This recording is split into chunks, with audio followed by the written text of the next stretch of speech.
우리가 오늘 치유의 비라는 찬양을 함께 노래할 것인데요. 마이클 W. 스미스의 힐링 레인이라는 찬양을 번안해서 부르는 것이 되겠습니다. 우리가 믿는 것은 예배 가운데 치유가 일어난다라는 거예요. 예배가 치유한다라는 말보다는 예배 가운데 임재하시는 하나님께서 우리를 치유하신다가 더 맞는 표현일 것입니다. 우리가 성경에서 야훼 라파라는 하나님의 이름을 찾을 수가 있는데요. 치유하시는 하나님이다라는 뜻으로 우리가 알고 있어요. 근데 이것을 만약에 우리가 좀 더 직역하여 본다라고 하면 야훼 라파라는 것은 나는 치유다라는 뜻이 됩니다. 그러니까 하나님이 우리를 치유하시는 분이 맞지만 사실은 예수님이 치유입니다. 예수님이 우리에게 임할 때, 우리가 예수님 안에 머물 때 우리 가운데 치유가 일어나는 거예요.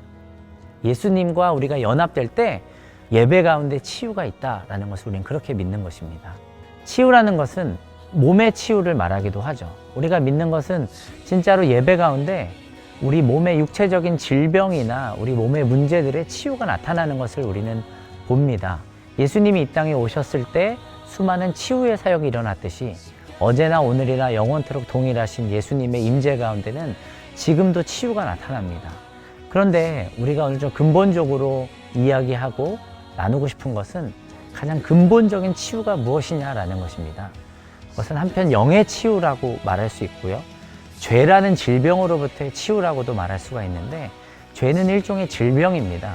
우리가 어떤 병에 걸리면 증상이 나타나는 것처럼 우리 삶에 나타나는 문제들, 우리 마음에 일어나는 많은 문제들이 다 죄 때문이다라는 것을 우리가 알아야 하는데, 거기로부터 우리가 치유될 수 있다는 것을 믿어야 합니다.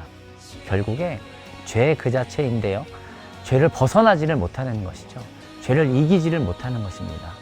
그러니까 치료제가 없으면 낫지 못하는 병에 걸린 것처럼 우리는 다 죄라는 병에 걸려서 우리의 이기심의 욕망만을 따라 살아가는 것이죠. 그 결과로 나타나는 가장 큰 문제들은 죄가 삶에서 끊어지지 않는다는 것입니다. 여러 가지 죄가 있을 수 있지만 사람마다 자기의 이슈가 되는 죄가 있어요. 헤어나오지 못하는 죄가 있습니다. 아주 단순하게 말하면 반복되는, 끊어지지 않는 죄가 있습니다. 우리가 어떠한 경우에는 그냥 이렇게 사는 것이 맞다라고 생각하는 경우가 있어요. 기독교인이지만 그렇게 사는 것이 원래 그런 거다라고 착각하는 경우가 있습니다. 우리가 이걸 알고 믿어야 합니다. 그것은 죄라는 질병이에요. 그리고 우리가 믿는 것은 예수 그리스도의 치유의 능력이 우리를 그 질병으로부터 치유하신다라는 것입니다. 그러나 무엇보다도 우리가 기도하고 싶은 것은 이 예배를 통해서, 이 찬양을 통해서, 이 노래를 통해서 우리의 근본적인 죄의 습성이 끊어지는 역사들이 있게 되길 원합니다. 어떤 반복되는 죄 가운데 빠져 계신 분이 계신가요? 헤어날 수 없는 죄의 수렁에 빠져 계신 분이 계신가요?